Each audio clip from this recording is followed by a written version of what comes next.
Mukhang tuluyan ng masasanay si Jaja Santiago sa winning culture ng JT Marvelous sa Japan V-League dahil until now ay undefeated pa rin ang kanyang bagong team.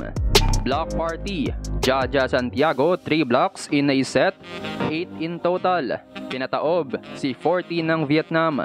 JT Marvelous pinaasa ang PFU Blue Cats. Undefeated pa rin sa JVL. Pero bago yun mga ka-V-Heads, huwag kalimutang mag-subscribe at i-click ang notification bell para updated ka sa aking latest videos. Muling bumida ang husay ni Jaja Santiago sa Japan matapos magpakita ng isa sa kanyang best overall games mula sa attacking, blocking at service. Tuloy-tuloy na nga rin ang kanyang double-digit outputs kahit na bago pa lang siya sa kanyang koponan. Kaya malaking tulong talaga yung binibigay niya kay Annie Drews ng Amerika.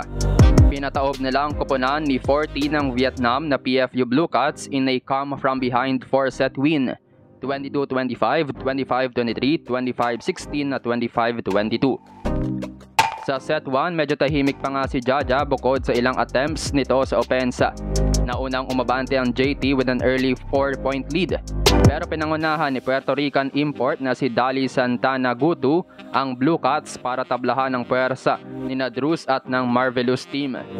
Nakailang deadlocks mid-game bago rumatsada sa dulo ng set ang PFU winning 25-22.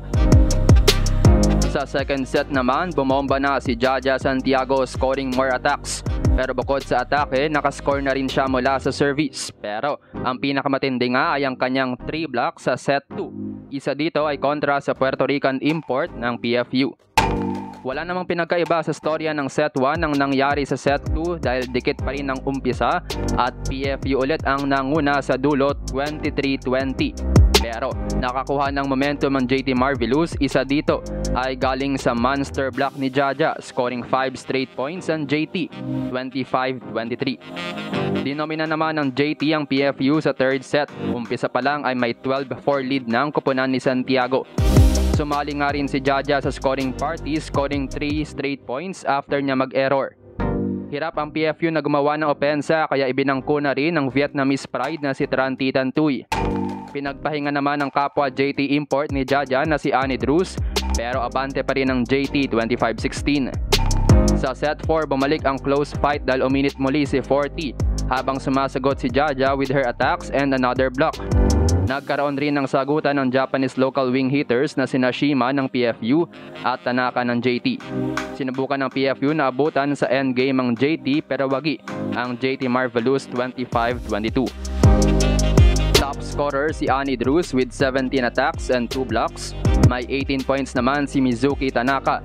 Habang sumunod naman si Jaja Santiago with 7 attacks, 8 blocks and 1 ace para sa 16 points. May 15 points naman si Tran Titan Tuy para sa PFU at 14 si Santana Gutu Dali. After ng game, number 1 pa rin si Jaja sa attacking sa buong liga with 57.7% at humampas na nga sa 0.96 average ang kanyang blocking per set. At siya nga ang best blocker, sobrang layo sa number 2 na si Acharaporn Kongyot ng Thailand with 0.70. Dahil sa panalo ng JT Marvelous, mananatili silang number 1 and still undefeated with 8 wins and no loss. Mananatili naman sa 9th place ang PFU with 2 wins and 4 losses. Nasa taas nila ang team ni Gia de Guzman na Denso Iribis. Sunod na match ni Jaja Santiago ay sa November 25, Sabado, 12:05 PM laban sa Aranmare, ang team na tinalo ni Gia at ng Denso.